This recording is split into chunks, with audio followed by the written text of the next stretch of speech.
Praise God. అందరం కలిసి దేవుని స్తుతించి ఘనపరుద్దాం.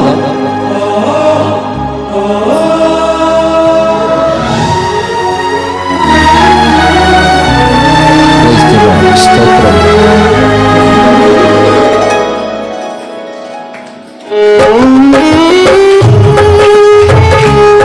Praise God. అందరం కలిసి సంతోషంగా దేవుని నామమును ఘనపరుచుకుందాం.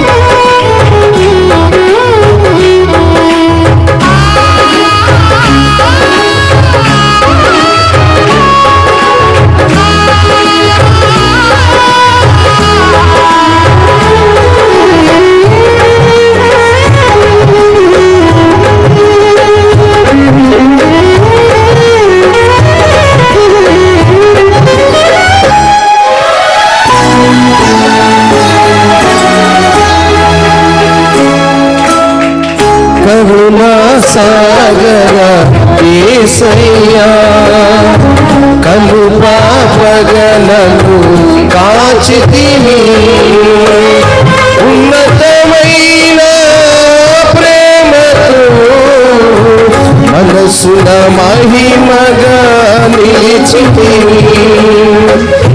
ఉన్నతమైన ప్రేమతో మనసున మహిమగా నిలిచితివి. కరుణా సాగర యేసయ్యా, కను పాపగలను కాచితివి.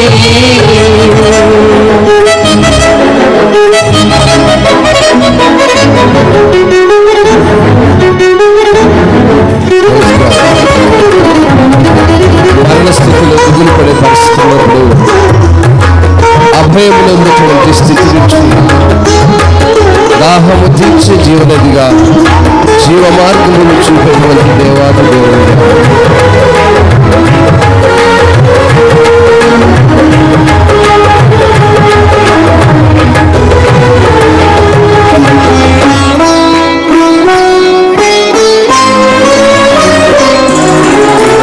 మరణపు లోయలో దిగులు చెందగా భయము నొందితి నిన్ను చూచి,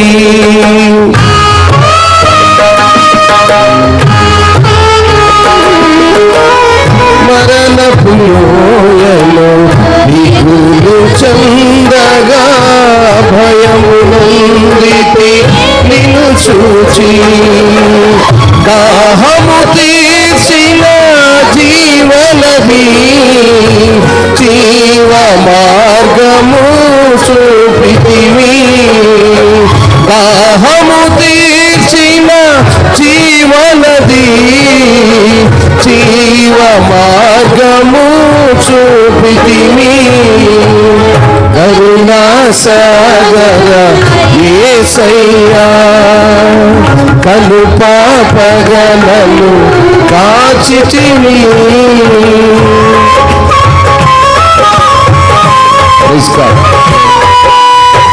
చప్పట్లు కొడుతూ అంత సంతోషంగా దేవుని నామాన్ని కనపడతాం.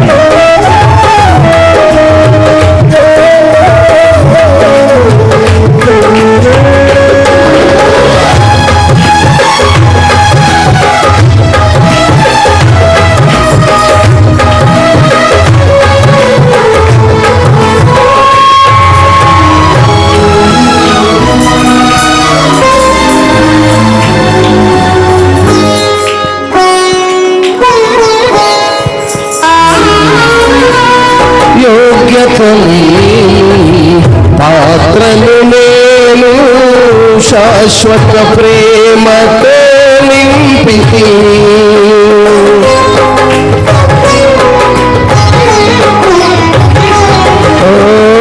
యోగ్యతని పాత్రను నేను శాశ్వత ప్రేమతో నింపితి.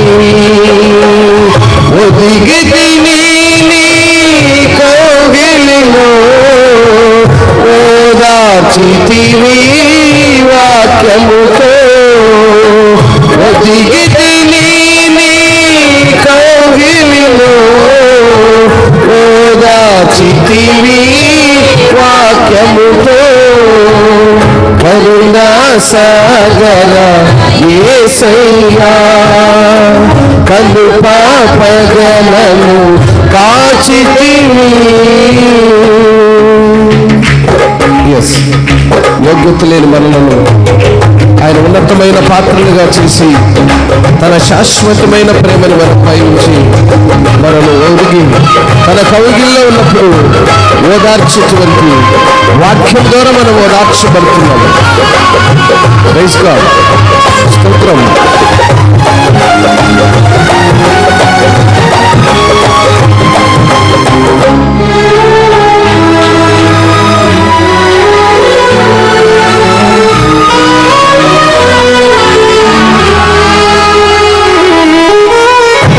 అక్షయ స్వాస్థ్యము నీ పొందుటకు సర్వసత్యములో నడిపితివి.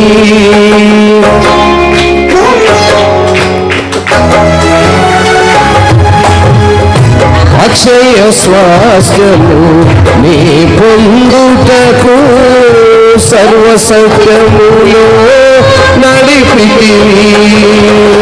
సంపూర్ణ పరచి దేశులతో ప్రేమ నగరిలో చేర్చుమయా. సంపూర్ణ పరచి దేశులతో ప్రేమ నగరిలో చేర్చుమయా. కరుణా సాగర యేసయ్యా కను పాపగలను కాచితివి.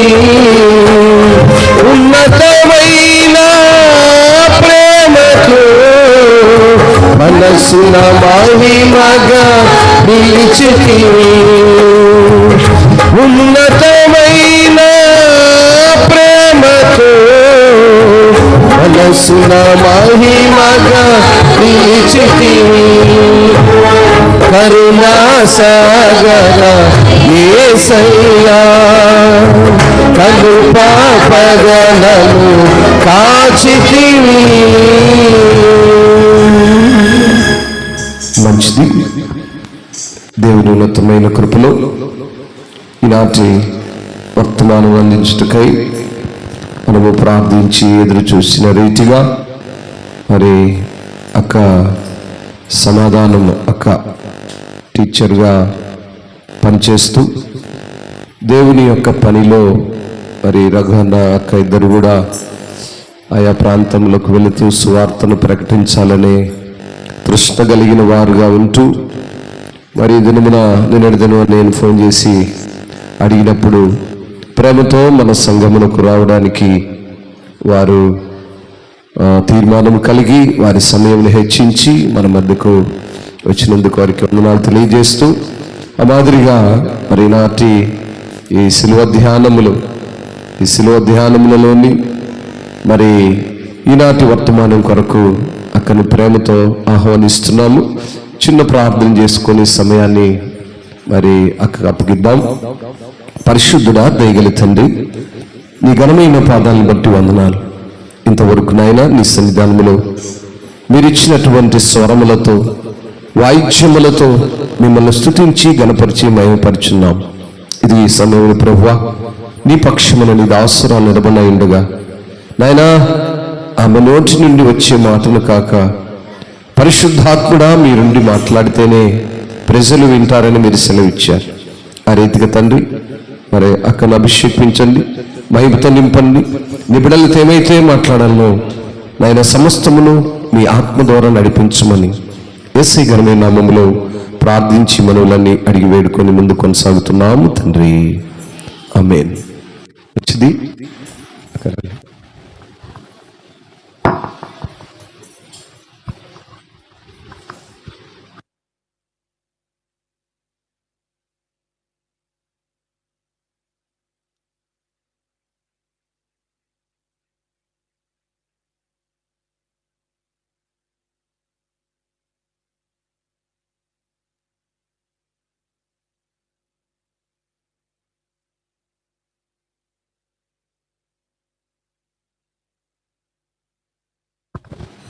క్రీస్తునందు ప్రియ సంఘస్థులందరికీ యేసు నామములో వందనాలు తెలియజేస్తున్నాను.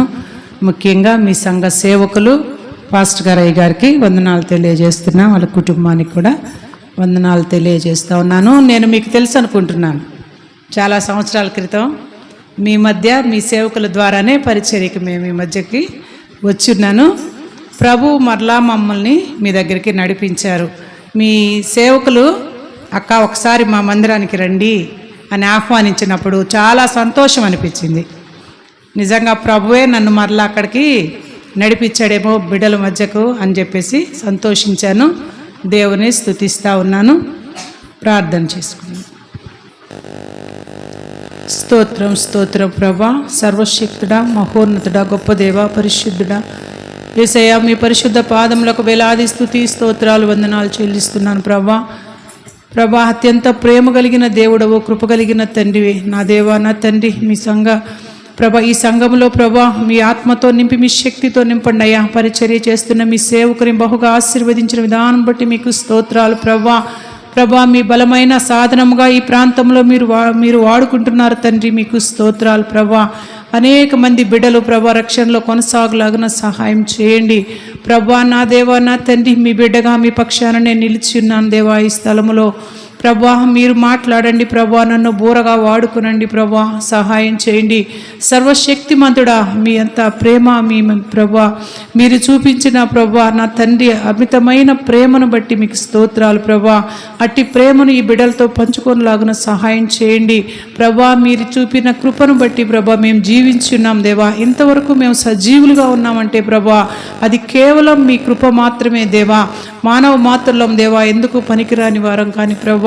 సర్వశక్తిమంతుడా, మీ శక్తితో నింపి మమ్మల్ని సజీవులుగా నడిపించి ప్రభా మీ దివ్యమైన వర్తమానాన్ని ప్రభా ఈ బిడ్డలతో కలిసి ప్రభా పంచుకోవటానికి తండ్రి మీరిచ్చిన ఈ శ్రేష్టమైన సమయాన్ని బట్టి మిమ్మల్ని స్తుతిస్తూ దయగల కృప కలిగిన మీ హస్తాలకు సమయాన్ని అప్పగించుకొనుచు యేసు నామములో అడిగి వేడుకొని పొందుకొని ఉన్నాం తండ్రి, ఆమేన్.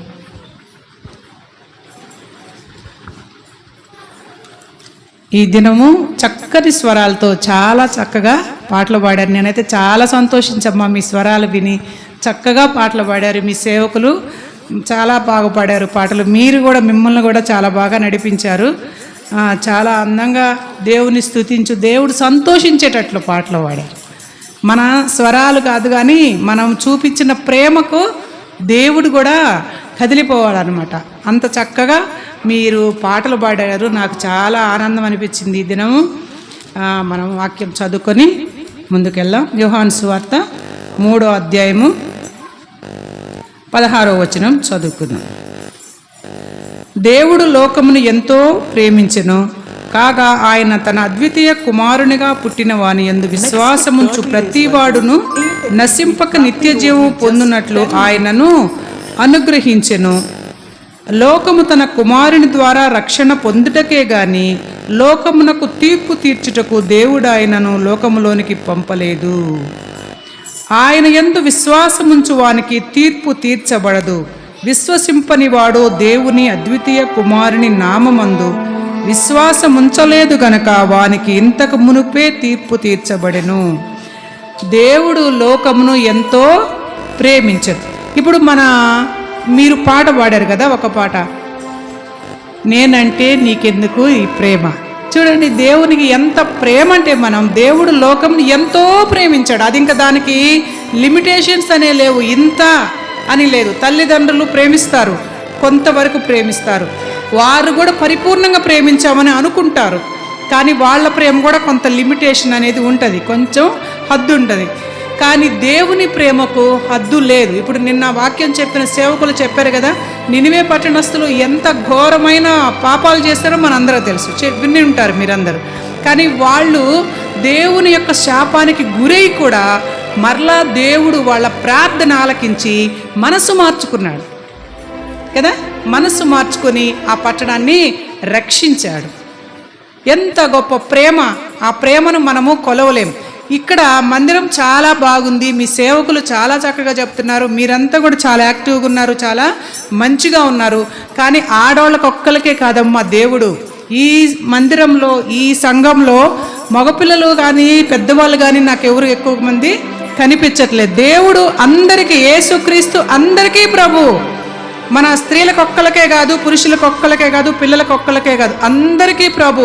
ఈరోజు మీరు ఇండ్లల్లో ఉన్నా, ఎక్కడున్నా సజీవులుగా ఉన్నారంటే అది దేవుని ప్రేమను బట్టి. దాన్ని మనం గమనించుకోకుండా మనం ఇండ్లల్లో ఉండి మేము జెంట్స్ మగవాళ్ళం కదా, మేము మందిరానికి వెళ్ళకూడదు. దేవుడు ఎవరిని రమ్మంటున్నాడు? మూల స్తంభం వలె ఉండాలి. మగపిల్లలు, యూత్, మీరు యవ్వనస్తులు దేవునికి, మీ సేవకులకి సహకారులుగా ఉండాలి. మీరు ఇండ్లల్లో కూర్చుంటే సరిపోదు. దేవుని పని చేయాల్సిన సమయంలో, రాకడ సమయంలో మీరు నిదానంగా మీ పనులు మీరు చేసుకుంటూ ఉంటుంది. దేవునికి అంత సంతోషాన్ని కలిగించదు. ఈ శ్రమల దినాలు అంటున్నాం కదా, అసలు శ్రమల దినాలు అంటే ఏంటి? ఎందుకు మనకి ఈ శ్రమల దినాలు వచ్చినాయి? చూడండి, దేవుని ప్రేమను బట్టి, అద్భుతమైన ఆయన కృపను బట్టి మనం పాపములో నశించిపోకుండా ఉండటం కోసం ఆయన శిలువ మరణం పొందినందువలన ఆ దినాల్ని మనము జ్ఞాపకం చేసుకుంటూ మనము శ్రమల దినాలు లేకుంటే లెంట్ డేస్ అంటున్నాం. మరలా కొంతమంది కూడా ఉపవాసం కూడా ఉంటారు. ఉపవాసం ఉండి దేవుని స్తుతిస్తూ ఉండాలి, దేవుని నామాన్ని ప్రార్థిస్తూ ఉండాలి. ఉపవాసం అంటే దేవునికి దగ్గరగా ఉండాలి. ఊరికి అన్నం తినకుండా, ఇప్పుడు సేవకులు చెప్పినట్లు అన్నం తినకుండా, నేను ఉదయం నుండి అన్నం తినలేదు, దేవుని ఉపవాసం ఉన్నానమ్మా, నేను ఈరోజు ఏం తింటలేదు, ఉపవాసము అని చెప్పుకున్నంత మనకేమీ ఉపయోగం లేదు. దేవుని ప్రేమను ప్రచురపరిచేటట్టు మన ప్రవర్తన ఉండాలన్నమాట. దేవుని ప్రేమ అనంతమైందంట. దానికి ఒక కొలత అనేది మనం ఎక్కడ చెప్పలేము. నిరంతరము ఆ ప్రేమ మనతోనే ఉంది. ఆ ప్రేమతోనే మనం జీవిస్తూ ఉన్నాం. ఆ ప్రేమే మన పాపాల నుండి మనకు నిత్య జీవాన్ని ఇవ్వడానికే శిలువ మరణం పొందింది. అది తెలుసు కదా మీకు అందరికీను. మనం క్రైస్తవులుగా ఏమనుకుంటామంటే ప్రతిరోజు ప్రార్థనకు వస్తుంటాం, ప్రార్థన వింటున్నాం, వెళ్తున్నాం. ఆయన ప్రేమను ఎప్పుడైనా మీరు లోతుగా ఆలోచించారా? ఇంత పెద్ద ప్రేమ, ఇంత గొప్ప ప్రేమ నా మీద ఎందుకు దేవునికి, నేను ఏం చేస్తున్నాను ఆయనకి అని ఎప్పుడైనా ఆలోచించారా? ఎవరైనా మనకి సహాయం చేస్తే ఎందుకు వాళ్ళకి మా మీద అంత జాలి? ఆలోచిస్తాం కదా. తోటి మనుషుల గురించి ఆలోచిస్తాం. నిజంగా వాళ్ళంతా ప్రేమిస్తారు ఎందుకు మనల్ని, వాళ్ళకి ఎంత మంచి హృదయము అని మనం ఆలోచిస్తాం. మరి దేవుని అపారమైన ప్రేమను మనం ఎప్పుడైనా ఆలోచించామా? ఎప్పుడైనా మనం జ్ఞాపకం చేసుకున్నామా? చూడండి, దేవుని ప్రేమ విస్తారమైందంట. దానికి ఒక కొలత, ఒక లిమిటేషను, సముద్రానికన్నా హద్దు ఉంటుందేమో కానీ దేవుని ప్రేమకు హద్దులు అనేవి అక్కడ లేవన్నమాట. అయితే దేవుని దీవెనలు పొందటానికి కూడా మనకి అర్హత ఉంది. దానికి కూడా హద్దులు లేవు, షరతులు లేవు అని అనుకుంటున్నాం. దేవుని ప్రేమిస్తాడు, దేవుడు కృప చూపిస్తాడు, దేవుడు దీవిస్తాడు. నిజంగానే హద్దులు లేనంత ప్రేమ మన మీద చూపిస్తాడు. అందుకని దేవుడిచ్చిన స్వేచ్ఛని మన ఇష్టానుసారంగా వాడుకుంటే ప్రభువు చూస్తూ ఊరుకునే దేవుడు కాదు. దేవుడు న్యాయాధిపతి అయిన దేవుడు. ఒక దినం వస్తుంది ఆయన చూపిన ప్రేమకు ప్రతిగా మనమేం చేశాము అనేది లెక్కడిగే రోజు, ఒకరోజు దేవుడు మనకి ఇస్తాడనమాట. మనం ఆ రోజు దేవుని ఎదుట నిలబడవలసిన వాళ్ళమై ఉంటున్నాము. ఇక్కడ చూడండి, యోహాను సువార్తలో మనం చదువుకున్నాం 3:16లో, దేవుడు లోకమును ఎంతో ప్రేమించాడు, దేవుడు నన్ను ప్రేమిస్తున్నాడు, నన్ను రక్షిస్తున్నాడు అని మనం తరచుగా మనసులో అనుకుంటే, అవును వెళ్తున్నాము, ఆ ప్రభువా నన్ను ఈ దినమంతా కాపాడు. ఒకటే ప్రార్థన, పడుకునేటప్పుడు ప్రభువా రాత్రి అంతా కాపాడు, మళ్ళీ లేవగానే ఈరోజంతా కాపాడు. అంతే కదా మనం ప్రార్థన చేసేది. ప్రభు ప్రార్థన అంత సింపుల్గా చేస్తాం. 24 గంటల్లో మనం కొంచెమైన ఒక గంట అయినా దేవునికి, మనం పొలం పనికి పోయినా దేవుని స్తుతించవచ్చు, ప్రార్థనకు పోయినా దేవుని స్తుతించవచ్చు, కాలేజీకి పోయినా దేవుని స్తుతించవచ్చు. ఎక్కడ ఉన్నా దేవుని ప్రేమను మన హృదయంలో నెమరు వేసుకుంటూ ఉండాలి. స్తుతి మన స్థితిని మారుస్తుంది అని మనం వింటున్నాం. ఎప్పుడు దేవుని స్తుతిస్తూ ఉంటే మన స్థితిగతులన్నీ మారిపోతాయి. చూడండి, 1 యోహాను పత్రిక 5వ అధ్యాయం 3వ వచనంలో దేవుని ప్రేమించటం అంటే ఏంటి? ఆయన ఆజ్ఞలను అనుసరించటం, అదే ఉంది అక్కడ. చూడండి, దేవుణ్ణి ప్రేమించటం అంటే ఆయన ఆజ్ఞలను మనం ఏం చేయాలి? అనుసరించాలి, పాటించాలి. దేవుడిని ప్రేమిస్తూ ఉన్నాం, దేవుని ఆజ్ఞలను అనుసరిస్తున్నామా? దేవుడు ఎంతగానో ప్రేమించిన ఆదాము అవ్వ ఏం చేశారు? ఆయన ఆజ్ఞను అతిక్రమించారు. చిన్న ఆశపడి ఆ చిన్న పండు కోసం వాళ్ళ జీవితాలు లేకుంటే ఆయన తరతరములకు ఈ శాపగ్రస్తంగా మారిపోయినాయి కదా. మనం కూడా దేవుని ప్రేమను అర్థం చేసుకోకపోతే మనం కూడా ఒక దినం దేవుని ఎదుట సిగ్గుపడాల్సి వస్తుంది అన్నమాట. దేవుని ఎదుట మనము సిగ్గుపడి నిలబడటానికి అర్హత లేని వారంగా మనము ఉంటామన్నమాట. ఎన్ని రకాలుగా దేవుడు మన మీద ప్రేమ చూపిస్తూ ఉన్నాడు చూడండి. దేవుడు మత్తయి సువార్తలో 5వ అధ్యాయం 45వ వచనంలో ఈ రీతిగా ఉంది. చూడండి, ఒక్కసారి చూద్దాం. మత్తయి సువార్త 5వ అధ్యాయము 45వ వచనంలో చూడండమ్మా, చదువు.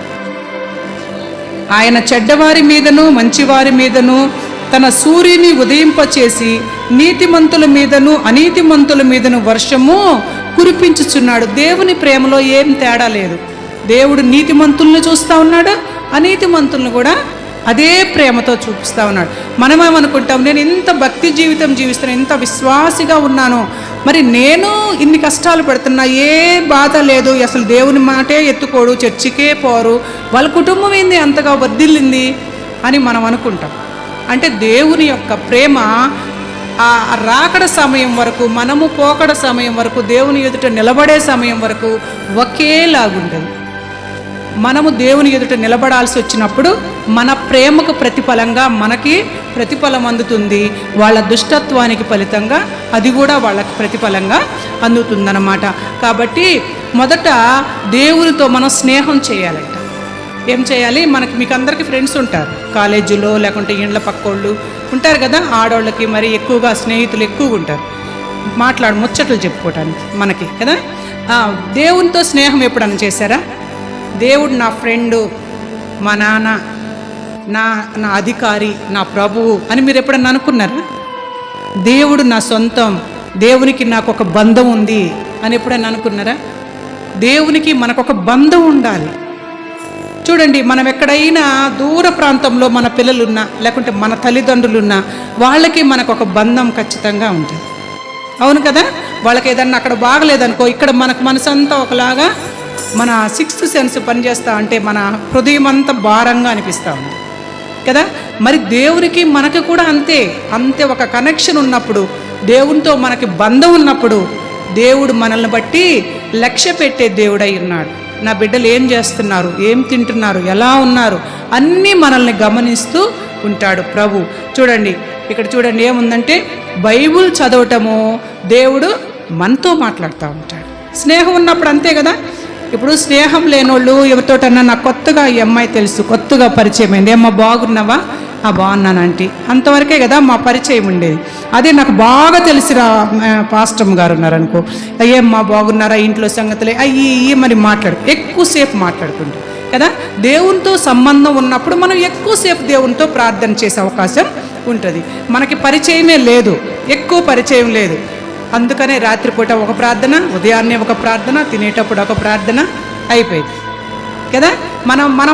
మనమేమనుకుంటాం, ప్రార్థన చేస్తున్నామని అనుకుంటాం, కానీ దేవుని ప్రేమ అంతటితో ఒప్పుకోవట్లేదు. దేవుని మనం విస్తారంగా ప్రేమించాలి. దేవుడు ఎంత ప్రేమిస్తున్నాడో మనం కూడా దేవుని ప్రేమించాలన్నమాట. చూడండి, కీర్తనల గ్రంథంలో 65వ అధ్యాయం 2వ వచనంలో ఇలాగుంది, ప్రార్థన ఆలకించువాడా సర్వశరీరులు మీ వద్దకు వస్తారు. ప్రార్థన ఎవరు ఆలకిస్తారు? దేవుడు. ఆయన మన ప్రేమ కోసం ఎదురు చూస్తూ ఉన్నాడు ప్రభు. ఆయన మన ప్రార్థన కోసం ఎదురు చూస్తూ ఉంటాడు ప్రభు. ప్రార్థన ఆలకిస్తూ ఉంటాడు. చూడండి, ఇక్కడ ఏముందంటే, సర్వశరీరులు నా యొద్దకు వస్తారు. ప్రార్థన వినటానికి దేవుడు ఎదురు చూస్తూ ఉంటాడనమాట. ప్రార్థన ఆలకిస్తూ ఉంటాడు. మోషే గారు ప్రార్థించాడు, మీకు అందరూ తెలుసు అనుకుంటా. మోషే గారు చేతులెత్తి ప్రార్థించినప్పుడు ఏం జరిగింది? ఫిలిష్తీయులు ఓడిపోయారు. ఆయన చేతులు దించినప్పుడు ఫిలిష్తీయులు గెలిచారు కదా. ఆయన చేతులు ఇలా భారమైనా సరే 2 చేతులు పైకెత్తబడి ఉన్నాయి కదా. చూడండి, ఇంకా యెహోషువ గ్రంథంలో కూడా ఒక మాట ఉంది. యెహోషువ గ్రంథంలో కూడా ఆయన బాణం ఆయన చేతి వైపు తిప్పినప్పుడు 6వ అధ్యాయంలో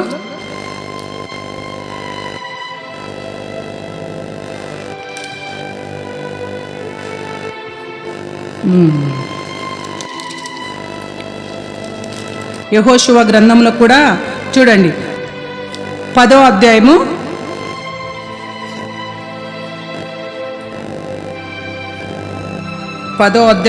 8వ వచనం చూడండి అమ్మ. అప్పుడు యెహోవా వారికి భయపడకము, నీ చేతికి వారిని అప్పగించుచున్నాను, వారిలో ఎవరునూ నీ ఎదుట నిలవడని యెహోషువతో సెలవయ్యగా. చూడండి, యెహోషువకి చెప్తున్నాడు దేవుడు, నువ్వు భయపడబాకు, వాళ్ళ చేతిలో నిన్ను గెలిపిస్తాను, వాళ్ళు ఓడిపోతారు అని చెప్పినప్పుడు ఒక నరుని మాట దేవుడు విన్నాడంట. ఏం ప్రార్థన చేశాడు ఆయన? 12వ వచనం చూసినట్లయితే, యెహోవా ఇశ్రాయేలుల ఎదుట అమోరీలను అప్పగించిన దినమున ఇశ్రాయేలులు వినుచుండగా యెహోషువ ఇలాగ యెహోవాకు ప్రార్థన చేశాడు. ఆయన కూడా ప్రార్థన మనలాంటి ఆయన కూడా ప్రార్థన చేశాడు. సూర్యుడా నీవు గిబియోనులో నిలువుము, చంద్రుడా నీవు అయ్యాలోను లోయలో నిలువుము, జనులు తమ శత్రువుల మీద పగ తీర్చుకునే వరకు సూర్యుడు నిలిచెను, చంద్రుడు ఆగెను అను మాట యెషారు గ్రంథంలో వ్రాయబడి ఉన్నది కదా. చూడండి, ఒక నరుని మనవి దేవుడు ఎలా ఆలకిస్తాడు అంటే, మనం ప్రార్థన చేస్తే దేవుడు తప్పకుండా ఆలకిస్తాడు. మన ప్రార్థన ఎలా ఉండాలంటే, మోకరించి దేవుని వైపు చేతులెత్తి దేవుని ప్రార్థించినప్పుడు నీ ప్రార్థన తప్పకుండా 100% నీకు సమాధానం అనేది దేవుడు ఇస్తాడు. నమ్మాలి, నమ్మువానికి సమస్తము సాధ్యమే అనేది ప్రభు మనకు మాట్లాడుతున్నారు. చూడండి, అంతేకాకుండా మనల్ని పాపము నుండి మరణము నుండి రక్షించడానికి సమర్థుడైన దేవుని మనం కలిగి ఉన్నాం.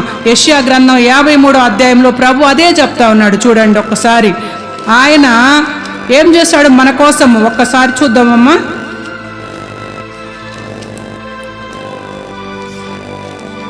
యెషయా గ్రంథం 53వ అధ్యాయంలో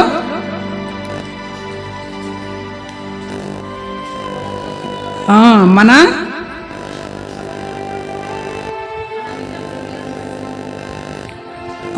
ఒకటో రెండో వచనం నుంచి చదువుతామమ్మా. లేత మొక్క వెలెను, ఎండిన భూమిలో మొలిచిన మొక్క వలెను అతడు ఆయన ఎదుట పెరిగెను, అతనికి స్వరూపమైనను సొగసైనను లేదు, మనం అతని చూచి అపేక్షించుటకు అతని యందు స్వరూపము లేదు. అతడు తృణీకరింపబడిన వాడు ఆయను, మనుష్యుల వలన విసర్జింపబడిన వాడను, వ్యసనాక్రాంతుడును, వ్యాధిని అనుభవించేవాడును గాను, మనుష్యులు చూడనొల్లని వాను గాను అయిపోయాడు. చూడండి, ఎందుకు అసలు ఇన్ని శ్రమలు ప్రభువుకి దేనికి వచ్చినాయమ్మా? ఇక్కడ మనం ఇంకా చూసినట్లయితే 8వ వచనం, అన్యాయపు తీర్పు నొందిన వాడై అతడు కొనిపోబడెను, అతడు నా జనుల అతిక్రమమును బట్టి మొత్తబడెను కదా. ఎవరు అతిక్రమముల కోసం దేవుని సిలువేశారు? మన అతిక్రమ క్రియలను బట్టి ఆయన నలుగగొట్టబడినాడు. మనమేం చేశాము, మనమేం పాపం చేసాము, పెద్ద పెద్ద పాపాలు మనమేం చేయలేదు కదా అని మనం అనుకుంటున్నాం.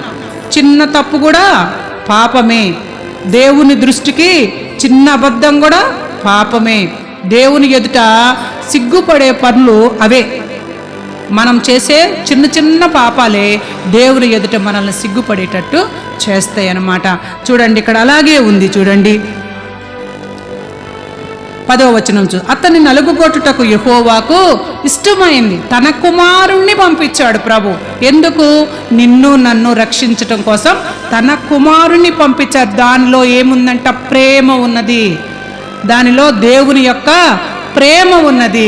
తన సొంత కుమారుణ్ణి నలగగొట్టడానికి, ఆయన కొరడాలు దెబ్బలు తినటానికి, ఆయన శరీరము చీల్చబడటానికి, ఆయన రక్తము ఏరులై పారటానికి యెహోవాకు ఇష్టమైందంట. ఎందుకంటే మనల్ని రక్షించటం కోసమే ఆయన అన్ని శ్రమలు అనుభవించాడు అని మనం ఇక్కడ చూస్తూ ఉన్నాం.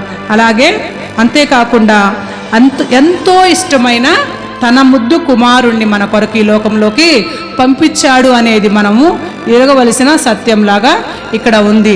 చూడమ్మా, ప్రసంగి గ్రంథంలో 7వ అధ్యాయం 4వ వచనంలో ఇలా ఉంది. చూడండి, దేవుని ఆజ్ఞలు భారమైనవి కాదంటమ్మా. దేవుడు మనకి కొన్ని ఆజ్ఞలను ఇచ్చారు. మనం ఎలా ప్రవర్తించాలో, దేవుని విశ్వాసులుగా దేవునితో ఎలా అంటుకట్టబడి ఉండాలో మనం అనుకుంటాం. రోజు ప్రార్థనకు పోతున్నామంటే అది సరిపోదు. ఇంకా లోతైన విశ్వాసం మనకు కావాలి. ఇంకా దేవునితో అంటుకట్టబడినట్లు, దేవునితో కలిసి ఉన్నట్టు జీవించినట్లు మనం జీవించాలి.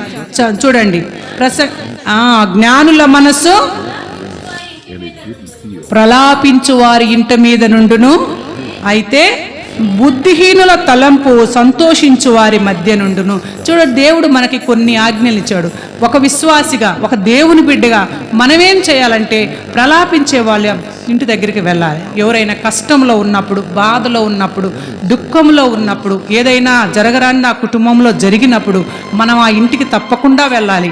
అక్కడికి వెళ్ళి మనం ప్రార్థన చేయాలి, పరామర్శించాలి. అబ్బాయి వాళ్ళు ఏడుస్తూ ఉన్నారు, మనం పోయి ఏం ఏడుస్తాంలే అక్కడికి వెళ్ళి అనుకునే వాళ్ళు బుద్ధిహీనులు అని రాసింది బైబిల్. చూడండి, అయితే బుద్ధిహీనుల తలంపు సంతోషించు వారి మధ్య నుండును. ఎవరైనా బాగా అల్లరి చేస్తా, బాగా సంతోషిస్తా, గోలగోలగా ఉంటారు కదా, వాళ్ళ దగ్గరికి బుద్ధిహీనులు వెళ్తారంట. ప్రలాపించు వాళ్ళ దగ్గరికి నీతిమంతులు వెళ్తారు. అదొక ఆజ్ఞ, దేవుడిచ్చిన అదొక ఆజ్ఞ మనకు.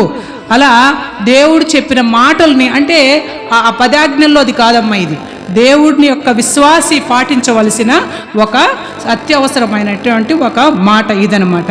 అలాగే దేవుడు ఇంకా ఏం చెప్తున్నాడంటే, నీ ఆహారాన్ని కూడా బీదలకు పెట్టాలి. మనకంటే బీదలు కూడా ఉన్నారు, మనమే కాదు బీదోళ్ళం, మనకన్నా బీదలు కూడా ఉంటారు. మన ఆహారాన్ని నీళ్ల మీద వేయాలంట. చూడండి, ప్రసంగి గ్రంథంలోనే 11వ అధ్యాయం 1వ వచనంలో ఈ రీతిగా రాసి ఉంది, నీ ఆహారము నీళ్ల మీద వేయము, చాలా దినములైన తర్వాత అది మళ్ళీ రిటర్న్ మనకు వస్తుంది. మనం పాపం చేస్తే మనకు రిటర్న్ ఏమొస్తుంది? దాని యొక్క ఫలితం వస్తుంది కదా. మనం పుణ్యం చేస్తే ఏమొస్తుంది? దాని యొక్క ఫలితం కూడా మనకు వస్తుందన్నమాట. చూడండి, మన ఆహారాన్ని నీళ్ల మీద వేయమట్టం అంటే చెరువు దగ్గరకో లేకుంటే బిందెల్లోనో నీళ్లలో వేయటం కాదమ్మా, బీదలకు పెట్టాలి. మనకంటే బీదలు ఉన్నారు, వాళ్ళని పరామర్శించాలి. దైవ సేవకులు ఉన్నారు, వాళ్ళని ఆదరించాలి, వాళ్ళని ప్రేమించాలి. దేవునికి మనకి మధ్యలో వాళ్ళు వారధులు, వాళ్ళని ప్రేమిస్తే దేవుడు సంతోషిస్తాడు. దేవుని యొక్క సేవకుల్ని మనము ఘనపరచాలి. కొన్ని సంఘాల్లో సేవకుని అంత లక్ష్య పెట్టరు. వస్తుంటారులే పోతుంటారులే పాస్టర్ గారు అనుకుంటారు. ఆయన దేవుని ప్రతినిధి, దేవుని బిడ్డ, మీ పక్షాన ప్రార్థన చేసేవాళ్ళు, దేవుని సేవకులు.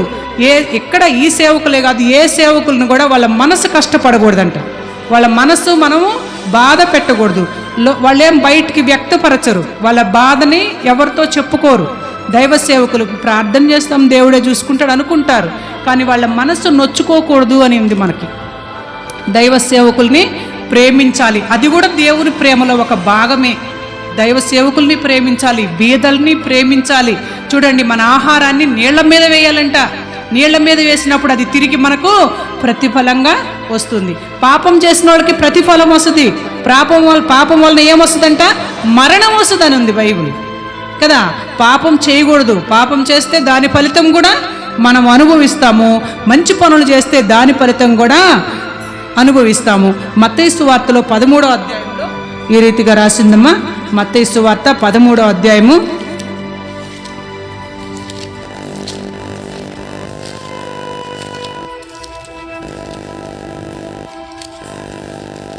45వ వచనం మనం చూద్దాం.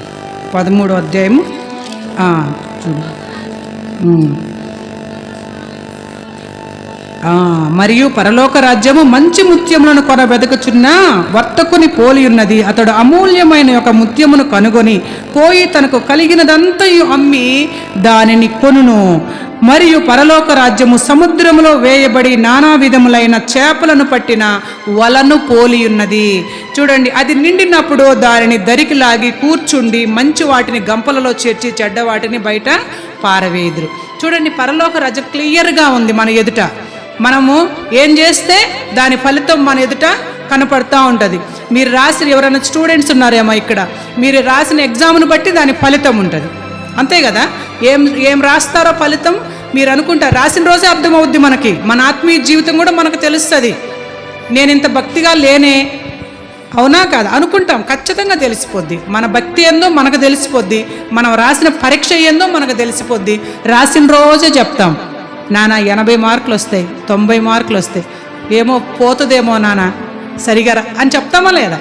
అంటే మన స్థితి మనకు తెలుసు, అలాగే మన ఆత్మీయ స్థితి కూడా మనకు తెలుసు. పరలోక రాజ్యము మంచి ముత్యములను వెదుకుచున్న వర్తకుడు, ఒక వ్యాపారస్తుడు మంచి ముత్యాలు వెతుకుతాడంట. ఉన్నదంతా అమ్ముకొని ఆ గొప్ప ముత్యాన్ని కొనుక్కుంటాడంట. ఇంకా పరలోక రాజ్యం ఎలా ఉందంటే, సముద్రంలో ఒక వల వేసి సముద్రంలో చేపలు ఎన్నో పడతాయి. దానిలో ఆ వల పక్కకు లాగి ఒడ్డును కూర్చొని మంచి మంచి చేపలన్నీ వేరు చేసి పిచ్చి పిచ్చి చేపలు లేకుంటే పనికిరాని వాటిని అన్నిటినీ సముద్రంలోనూ పడేస్తారు, లేకుంటే పక్కన పడేస్తారు. చూడండి, మన స్థితి కూడా అంతే. దేవునిలో మనము ఒక నమ్మకమైన విశ్వాసిగా లేకపోయినట్లయితే ఖచ్చితంగా మనకు ఫలితం దొరికేది అదే. మనం విడువబడిన స్థితిలో ఉంటాము. అగ్నిగుండం మన కొరకు ఎదురు చూస్తూ ఉంది. ఆ సత్యం మీరందరికీ తెలుసో లేదో మీకు తెలిసే ఉంటుంది, ఎప్పుడు మీ సేవకులు చెప్తూనే ఉంటారనుకుంటున్నా. అగ్నిగుండం మన కోసం ఎదురు చూస్తూ ఉంది. కానీ దేవుడు నిత్య జీవం కోసము తలుపులు ద్వారాలు తెరిచి మన కోసం ఎదురు చూస్తూ ఉన్నాడు. మనం ఏ మార్గంలో పోవాలి? మార్గములలో నిలిచి చూడుడి అంటున్నారు ప్రభు. ఏ మార్గంలో నిలిచి చూడాలి? మన మార్గాలు ఇరుకు ద్వారమా, విశాల ద్వారమా, ఏ మార్గంలో మనం వెళ్ళాలి? నిలబడి చూడాలి, ఒక్క క్షణం ఆలోచించాలి. యవనస్తులైనా ఎవరైనా, మగవాళ్ళైనా ఎవరైనా సరే, ఈ సంఘంలో బయట ఉండి వింటున్న వాళ్ళైనా ఒక్క నిమిషము ఆలోచించి మన స్థితి ఏంటి? మనం ఎక్కడికి వెళ్తున్నాము? నరకం కోసం పరిగెత్తున్నామా? దేవుని రాజ్యం కోసం పరిగెత్తున్నామా? ఎక్కడికి వెళ్తున్నాము? మన కాళ్ళు ఎటు నడుస్తున్నాయి అని ఒక్క నిమిషం మనం ఆలోచించకపోతే మనము దేవుని బిడ్డలుగా చలామణి అవ్వలేము. నిత్య జీవాన్ని ఖచ్చితంగా పోగొట్టుకుంటాం. అక్కడికి పోయిన తర్వాత, అయ్యా నా సహోదరులు 5 ఉన్నారయ్యా, నేను పోతానయ్యా అంటున్నాడు ఒక ఆయన. ప్రభు అంటున్నాడు, అక్కడ చెప్పడానికి చాలామంది సేవకులు ఉన్నారు, నువ్వు వెళ్ళాల్సిన అవసరం ఏం లేదు, నువ్వు ఇక్కడే ఉండాలి, ఈ నరకంలోనే ఈ అగ్నిగుండంలోనే నువ్వు కాలిపోవాలని. చూడండి ఎంత భయంకరమైన స్థితి. లోకంలో ఉన్నప్పుడే, జీవముతో ఉన్నప్పుడే దేవుని కలిగి ఉండాలి. చూడండి, ఒక వ్యక్తికి ఒక కాలు లేదనుకోండి, మోకాల దాకా కాలు లేదు, ఆయనకి ఒక కృత్రిమమైన కాలు, ఒక జైపూర్ కాలో ఏదో ఒక కాలు వేస్తారు కదా. ఆ కాలుకి నట్లు బోట్లు అన్నీ వేస్తారు, బిగిస్తారు, మన కాలుకి బిగిస్తారు, నడుస్తారు. మనం నడిచినట్టే నడుస్తారు, మనం కూర్చున్నట్టే కూర్చుంటారు, అన్నీ మనం చేసినట్టే ఆ ఆర్టిఫిషియల్ కాలు కూడా పనిచేస్తుంది. కానీ ఇంటికి పోయిన తర్వాత అదేం చేస్తారు? వాళ్ళు ఆ కాలు తీసి పక్కన పెడతారు కదా. మన విశ్వాసం అలా ఉండకూడదు.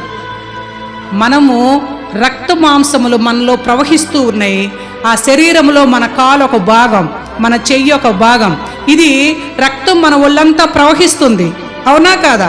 ఆ కృత్రిమమైన కాలు, ఆర్టిఫిషియల్ కాలుకి రక్తం ప్రసరించదు. అది ఊరక యాక్ట్ చేస్తుంది అంతే. ఊరక మనలాగే కాళ్ళు ముడుచుకున్నట్టు, మనలాగే చేతులను ఇలా చేసినట్టు, పట్టుకున్నట్టు. రోబోట్లు కూడా వచ్చినాయి ఇప్పుడు కదా, అన్నీ పట్టుకున్నట్టు అది చేస్తాయి. అవి వాటన్నిటికీ దేవుని యొక్క రక్తంతో పని లేదు. వాళ్ళు మన శరీర భాగంలో ఆ కాలు ఎలా భాగం కాదో, దేవుని బిడ్డలు అని చెప్పుకుంటూ దేవుని రక్తంలో కడగబడని వాళ్ళు కూడా దేవునిలో భాగస్థులు కాదు. వాళ్ళకి దేవుని రాజ్యము ప్రాప్తించదు. ఇంత చక్కగా మీరు పాటలు పాడారు, ఎంత చక్కగా ప్రార్థన చేస్తున్నారు. నిజంగా దేవుని వైపు మీరు కనుక ఆధ్యాత్మికంగా ఇంకా మీరు అభివృద్ధిలోకి వస్తే మీ సంఘం ఇంకా వెలిగిపోద్ది. దేవుడు అట్టి ఆశీర్వాదం మీ సంఘానికి ఇస్తారు. గొప్ప సేవకులు మీకున్నారు, చక్కగా వాక్యం బోధించే సేవకులు ఉన్నారు. రావట్లేదు అంటే అది వాళ్ళ తప్పు కదా. చూడండి, ఇక్కడ యెహెజ్కేలు గ్రంథంలో ఒక 33 అధ్యాయంలో ఒక మాట ఉంది.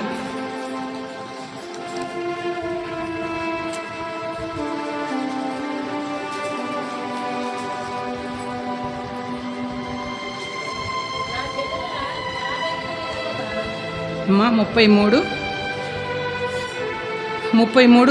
నేను ఒకానొక దేశం మీదకి ఖడ్గమును రప్పింపగా ఆ జనులు తమలో ఒకరిని ఏర్పరచుకొని కావలిగా నిర్ణయించిన ఎడల అతడు ఆ దేశము మీదకి ఖడ్గము వచ్చుట చూచి బాకా ఊది జనులకు హెచ్చరిక చేసిన సమయమున ఎవడైనను బాకానాదము వినియును జాగ్రత్త పడనందున ఖడ్గము వచ్చి వాని ప్రాణము తీసిన ఎడల వాడు తన ప్రాణమునకు తానే ఉత్తరవాది. చూడండి, దేవుడు బాకా ఊదటానికి ఒక సేవకుని ఈ సంఘంలో నియమించాడు. ఆ బాకా ఊదుతున్నాడు మీ సేవకుడు. అది విని కూడా రానప్పుడు, వాళ్ళ ప్రాణం పోయినప్పుడు దానికి ఎవరు ఉత్తరవాదులు? ఎవరి ప్రాణానికి వాళ్లే ఉత్తరవాదులు. మీ సేవకుడు ఉత్తరవాది కాదు. ఒకవేళ మీరు వచ్చి కూర్చున్నా మిమ్మల్ని సంఘంలో దేవుని వైపు నడిపించలేకపోతే అప్పుడు సేవకుడు ఉత్తరవాది. చూడండి అక్కడ అదే రాసింది. చూడండి, బాకా ఊది జనులకు హెచ్చరిక చేసిన సమయంలో ఎవడైనను బాకానాదము వినియును జాగ్రత్త పడనందున ఖడ్గము వచ్చి వాని ప్రాణమును తీసిన ఎడల వాడు తన ప్రాణమునకు తానే ఉత్తరవాది. బాకానాదము వినియును వాడు జాగ్రత్తగా పడకపోయెను గనుక తన ప్రాణమునకు తానే ఉత్తరవాది. ఏలయనగా వాడు జాగ్రత్త పడిన ఎడల తన ప్రాణమును రక్షించుకొనును. అయితే కావలి వాడు ఖడ్గము వచ్చుట చూచియు బాకా ఊదనందు చేత జనులు అజాగ్రత్తగా ఉండుటయు ఖడ్గము వచ్చి వారిలో ఒకని ప్రాణము తీయట తటస్థించిన ఎడల వాడు తన దోషమును బట్టి పట్టబడినను నేను కావలి వాని యొద్ద వాని ప్రాణమును గూర్చి విచారణ చేయుదును. చూడండి, ఒకవేళ బాకా ఊదకపోతే, బాకా ఊదటం అంటే దేవుడున్నాడమ్మా, నరకముంది, మనందరం ఒక దినం దేవుని ఎదుట నిలబడాలి అని సేవకులు ఎప్పుడు చెప్తూనే ఉంటారు కదా. విని కూడా పట్టి పట్టినట్టు ఎందుకు ఎవరో ఆడవాళ్ళు పోతారులే 10 మంది, మనకెందుకు అంత అవసరం లేదు అని అనుకుంటుంటారు. చూడండి, వాళ్ళ ప్రాణానికి వాళ్ళే ఉత్తరవాదులు, ఇంకెవరు కాదు. మీ సేవకుడు కాదు, ఇంకెవరు కాదు. ఎవరి ప్రాణమునకు వాళ్ళే ఉత్తరవాదులు. ఎవరైతే దేవుని సన్నిధికి వచ్చి ఆ బాకానాదము విని ఆ దుష్టుడు వస్తున్నాడు, సాతాను వస్తున్నాడు, మనల్ని మింగేస్తాడు అని ముందు జాగ్రత్తగా దేవుని సన్నిధిలో ప్రార్థించుకుంటూ దేవునితో కలిసి స్నేహం చేస్తున్నారో వాళ్ళు దేవుని ఎదుట సిగ్గుపడనక్కర్లేని పనివానిగా నిలబడతారు. అమ్మా, భూలోకంలో ఎంతో సేవ చేశావు, ఎంతో కష్టపడినావు, రామ్మా అని దేవుడు మనల్ని ఆహ్వానిస్తాడు. దేవుని బిడలుగా ఉంటే దేవుని ప్రేమ చూపిస్తాడు. అదే మనం ఆ బాకానాదం విని కూడా నిర్లక్ష్యంగా ఏందోలే వస్తుందిలే, చెప్తా ఉంటారులే, ఏదో సేవకులు కదా చెప్పుకుంటుంటారులే అని నిర్లక్ష్యం వహిస్తే దానికి కూడా మనం సమాధానం చెప్పాల్సిన సమయం ఉందన్నమాట. చూడండి, తిమోతి గ్రంథంలో, తిమోతి పత్రికలో, 2వ తిమోతి పత్రిక 2వ అధ్యాయము 5వ వచనంలో ఇలాగుంది. చూడండి అమ్మా, జట్టి అయిన వాడు చదువు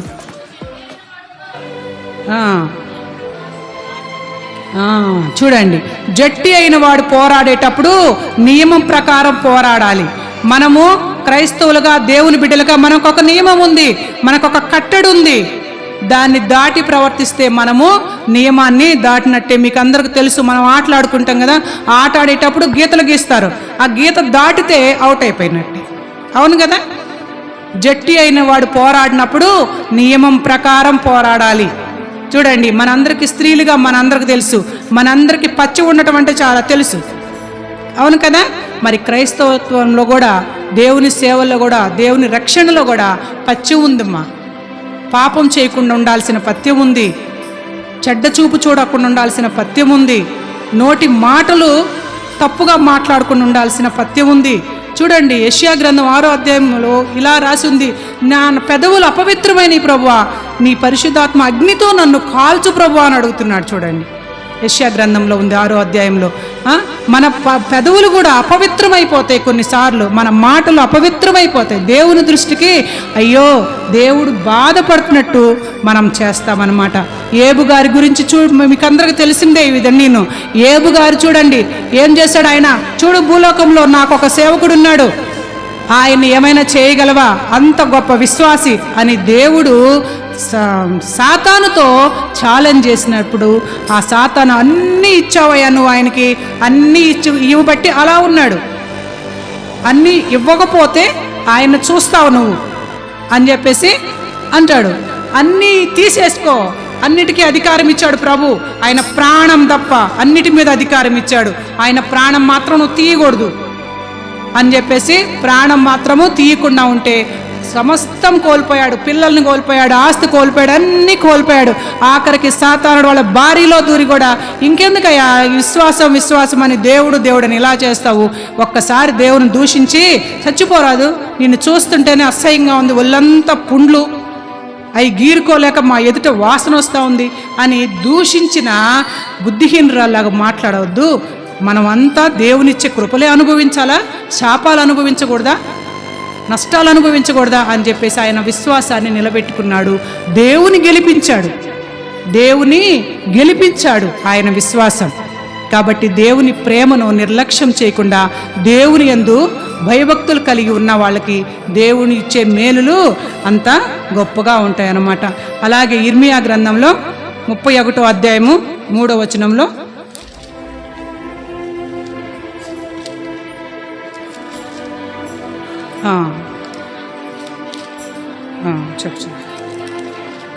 శాశ్వతమైన ప్రేమతో నిన్ను ప్రేమించుచున్నాను కనుక విడువక నీ ఎడల కృప చూపిస్తున్నాడు.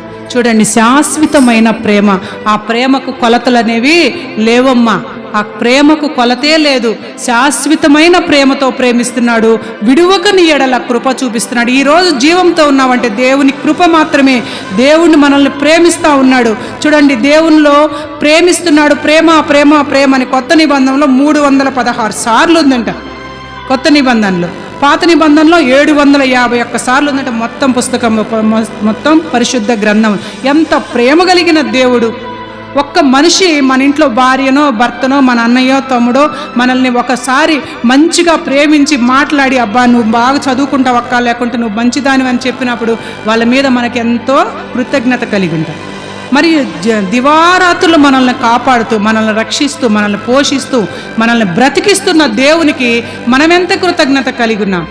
నీ నుండి మనల్ని ఏం అడగడు ప్రభు. యథార్థముగా ప్రవర్తించటం, సత్యం కలిగి జీవించటం. లేకుంటే దేవుని సిగ్గుపడతాడంట సాతాను. చూడు, నీ బిడ్డ అంటున్నారు, బైబిల్ పట్టుకొని పోతా ఉంది కదా, ఆమె చూడు ఏమన్నా సత్యంగా జీవిస్తూ ఉందా, ఆమె ఏమన్నా యథార్థంగా ఉందా అని దేవుణ్ణి హేళన చేస్తుంది మనల్ని బట్టి. అప్పుడు దేవుడు మనల్ని బట్టి సిగ్గుపడతాడనమాట. అయ్యో కన్నీరు కారుస్తాడు. మనల్ని కూడా ఏమన్నాడు ప్రభు? కన్నీరు కారుస్తాడు. దేవుని ప్రేమను అంత తక్కువగా మనం చూడకూడదమ్మా. మన కొరకై ఆ శిలువ మీద మరణించి, ఆ శిలువ రక్తమంతా ఆఖరి రక్తపు బొట్టు వరకు మన కోసం ఆయన కార్చాడనే సత్యాన్ని మనము తెలుసుకోవాలి. అదే కదా ఈ ఈస్టర్ పండుగ అంటే, మనకు ఈ లెంట్ డేస్ అంటే అవే కదా, అవునా కాదా? ఇంత గొప్ప రక్షణను నిర్లక్ష్యం చేస్తే ఎలాగూ తప్పించుకుంటావని దేవుడు అడుగుతున్నాడు. ఎలా తప్పించుకుంటావు నువ్వు? అసలు నరకంలో, నిత్య నరకంలో కాలిపోవటానికి సిద్ధంగా ఉన్నారా, లేకుంటే నిత్య జీవంలో దేవుని సన్నిధిలో ఉండటానికి సిద్ధంగా ఉన్నారా అని మనల్ని మనం పరిశీలన చేసుకోవాలన్నమాట. చూడండి, కొన్ని దెయ్యాలు ఉంటాయంట, మనకు తెలియకుండానే మనల్ని పని చేస్తూ ఉంటాయి. మూగ దెయ్యం ఉంటుంది. మనం చెప్పిన మాటల్ని దేవునితో మాట్లాడకుండా, దేవుని నోరు తెరిచి ప్రార్థన చేయరు. కొంతమంది కళ్ళు మూసుకొని ఇలా ప్రార్థన చేస్తారు, ఏదో చేసుకుంటారు మనసులో. నోరు తెరువు, నేను నింపుతానంటున్నాడు ప్రభు. నోరు తెరిచి దేవుని స్తుతించాలి. నోరు తెరిచి దేవునితో మాట్లాడాలి. నీవు విన్న మాటలు, ఈరోజు నువ్వు పాస్టర్ గారు చెప్పిన మాటలు నీ స్నేహితులకు, నీ క్లాస్లోనో, నీ చుట్టుపక్కల వాళ్ళకో, నీ పొలం దగ్గర పనికో, ఎవరితో ఒకరికైనా చెప్పాలి. ఈరోజు మన సేవకుడు ఇలా చెప్పారు, ఇలాంటి వాక్యం చెప్పారు అని ఒక్కళ్ళ హృదయంలో అయినా ఆ మాట పనిచేసేటట్టు ఉండాలి. మూగ దెయ్యాలు ఉంటాయంట, బలహీనపరిచే దెయ్యాలు ఉంటాయంట, చెవిటి దెయ్యాలు ఉంటాయంట. చెవిటి దెయ్యాలు కూడా అంటే, చెవిటి దెయ్యం ఏం చేస్తుంది? ఇక్కడ చెప్పే వాక్యాన్ని హృదయంలోకి తీసుకోనీదు.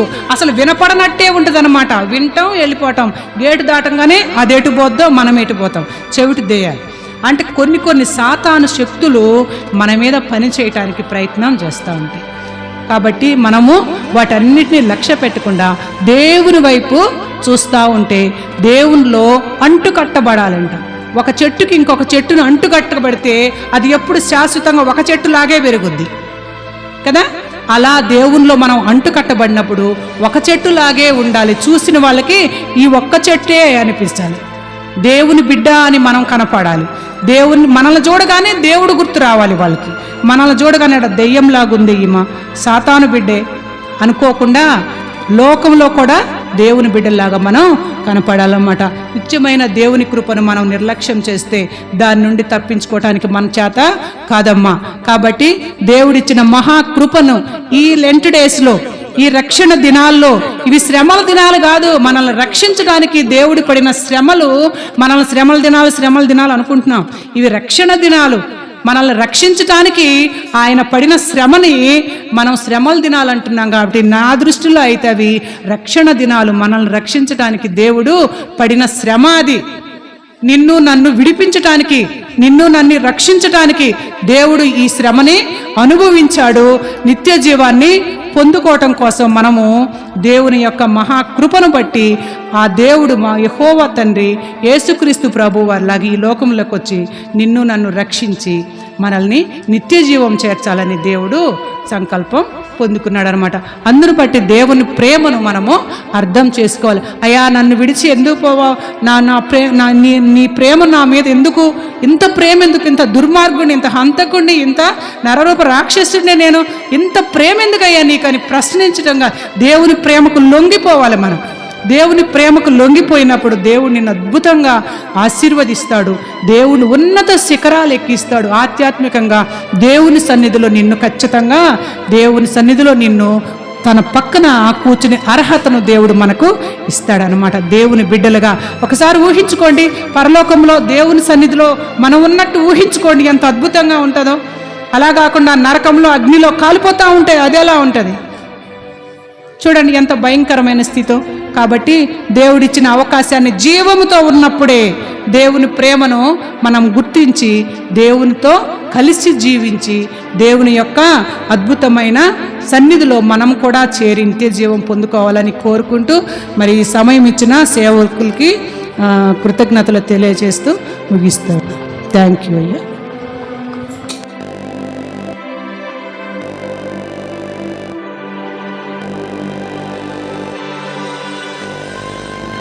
మంచిది. చాలా ఉన్నతమైన సంగతులను మనకు బోధించి మరి సమయమందు ప్రార్థన చేస్తున్నాను. ప్రభువా, ఈనాడు మరి సమయంలో వర్తమానం అందించడానికి ఎవరిని పిలవాలి అని మనసులో ప్రార్థిస్తున్న సమయంలో మరి అక్క జ్ఞాపకంలోనికి వచ్చింది. ప్రార్థన చేసుకుందాం. మహోన్నతుడా, నీ ఉన్నతమైన నామాన్ని బట్టి స్తోత్రాలు అయ్యా. ఇదిగో మేము ప్రార్థన చేసి ఎదురు చూస్తూ ఉన్నాం. ఇదిగో ఈ సమయంలో ప్రభువా, నీ దాసురాలను మీ పక్షంలో నిల్చోబెట్టుకుని నాయనా, నీ బిడ్డతో హెచ్చరించిన అనేక హెచ్చరికలు, మీ లేఖనాల ద్వారా మీరు మాట్లాడిన అనేక ఉన్నతమైన సంగతులు బిడ్డలు విని ఉన్నారు. అవి నెమరు వేసుకోవాలి. వాటిని నాయనా బిడ్డలు త్రోసివేయక నీ మాటలు విలువైనవి గాను అమూల్యమైనవి గాను ఎరుగులాగున తండ్రి, ఈ దాసురాల్ని మీరు అభిషేకించి అనేక ఉన్నతమైనటువంటి మాటలు లేఖనాల ద్వారా మీరు మాట్లాడేందుకు స్తోత్రాలు. అక్కకు మంచి ఆరోగ్యాన్ని దయచేయండి. అన్న కూడా సంపూర్ణమైన ఆరోగ్యాన్ని దయచేయండి. బలమైన సాధనములుగా అనేక ప్రాంతాల్లో వాడబట్ట కావాల్సిన ఆరోగ్యాన్ని ఆర్థికంగా శారీరకంగా సమస్తమును దయచేయండి. మీకు స్తోత్రాలు నాయన. ఇదిగో నీ బిడ్డలు ప్రభువా, నీ మాటలు విని గ్రహింపు లేని వారుగా ఉన్నారేమో. ఇదిగో ఈరోజు నీ దాసురాలి ద్వారా మీరు సూటిగా మాట్లాడిన ప్రతి మాటను బట్టి నీ బిడ్డలు గ్రహించలాగను. నిజంగా ప్రభువా, ఇవి సేవల దినములు కాదు కానీ శ్రమల ద్వారా మీరు రక్షించుకున్నటకు నీ బిడ్డలకు మీరు ఇచ్చిన ఉన్నతమైన సమయం అని మేము నమ్ముతున్నాము. ఇంకా ఈ సమయంలో నిర్లక్ష్యం చేస్తున్న వారిని మీరు జ్ఞాపకం చేసుకోండి. ఈనాడు ప్రభువా, ఆ రీతిగానైనా మరి సహోదరుని మీరు ఎత్తుపట్టి శ్రేష్టమైన విషయములు బిడ్డలతో మాట్లాడేందుకు మీకు మరొకసారి కృతజ్ఞతాస్తుతులు చెల్లిస్తూ చేరి వచ్చిన సంఘమును బట్టి సకల పరిశుద్ధులను బట్టి నాయన ఇదిగో ఈనాటి దినమంతట్లో నీ కృపాకాంతిని తోడించి నడిపించిన విధానం బట్టి మీరే ఘనత మహిమ ప్రభావాలు పొందమని మా ప్రభువు మా రక్షకుడు యేసే ఘనమైన నామములో ప్రార్థించి మనవులన్నీ అడిగి వేడుకొని పొందుకొని ఉన్నాము తండ్రి. ఆమేన్.